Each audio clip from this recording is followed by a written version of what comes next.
the flowers for a couple of hours on a beautiful day. Salut à tous, aujourd'hui on va parler de la preview de l'épisode 96 de Dragon Ball Super, celle qui a été diffusée à la fin de l'épisode de cette semaine. Si vous l'avez pas encore vu, je vais mettre un lien dans la description pour la visionner. Ceci étant dit, on va maintenant analyser la preview et en tirer ce qu'il y a de le plus intéressant. La première séquence de cette preview, on voit trois dieux de la destruction qui seraient sûrement en train de se battre. Ça va prendre avec des pincettes, mais ils seront sûrement en train de se battre. Les trois dieux, c'est Likir, celui qui a la forme d'un renard, qui est le dieu de la destruction de l'univers 8, Arak de l'univers 5, et Iwan, celui de l'univers 1. Cette image, elle dure à peine un quart de seconde, mais on voit bien les trois sur l'arène qui a été spécialement conçue pour le tournoi. En plus, ils ont l'aura violet, celle typique des dieux de la destruction qui les entoure durant un combat, ce qui nous prouve encore plus qu'il est fort probable qu'ils se battent. Alors, pourquoi ils vont se battre?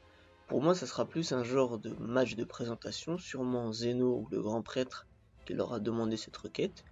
Il ne faudra pas s'attendre à un combat à 100% de leur force, ce qui est tout à fait normal puisque c'est simplement un genre de match amical. Mais bon, ça va être sûrement sympa à regarder, surtout que ça sera l'un des premiers combats entre plusieurs dieux de la destruction que l'on verra dans l'anime et dans tout Dragon Ball Z, et dans tout Dragon Ball Super.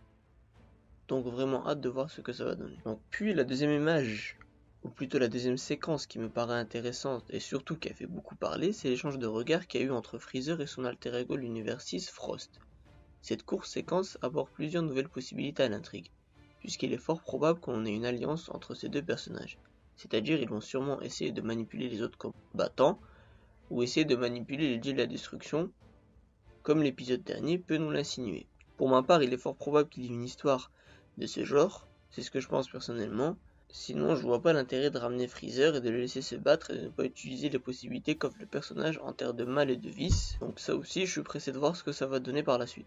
Et puis le troisième passage que je voulais parler avec vous, qui est un petit peu bonus, mais qui fait beaucoup plaisir à voir, c'est la présence du peuple qui a appris l'une des meilleures techniques qui est le déplacement instantané à Sangoku, les Yardra.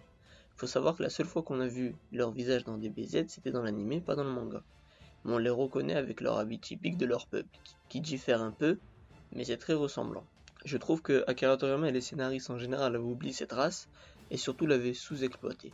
Elle servait simplement à justifier la présence d'une nouvelle technique pour Goku et sans plus. Maintenant, faudra voir si ça sera bien exploité ou pas dans DBS. En tout cas, je suis vraiment hypé par cette apparition, surtout les voir en action, étant donné qu'ils sont peut-être pas forts, mais ils ont beaucoup de techniques, ce qui pourra créer de très très bons combats. Après les autres séquences, hormis celles qu'on vient de parler, un petit peu bonus, on peut apercevoir Jiren, le fameux combattant surpuissant. Je crois que, si je me trompe pas, ça va être la première fois que Son Goku et les autres le rencontrent, donc à voir ce que ça peut donner. Et aussi on va voir des genres d'oiseaux avec des ailes, à confirmer si c'est de combattants ou pas, mais ça peut dire qu'on pourra s'attendre à des combats qui vont se situer exclusivement en l'air et d'autres terrestres. Et puis il faut pas oublier la bonne nouvelle, c'est qu'enfin nos héros sont arrivés au tournoi. Ça faisait je crois plus d'une dizaine d'épisodes que l'on attendait, et l'attente commençait à devenir lourde. Donc on y est enfin.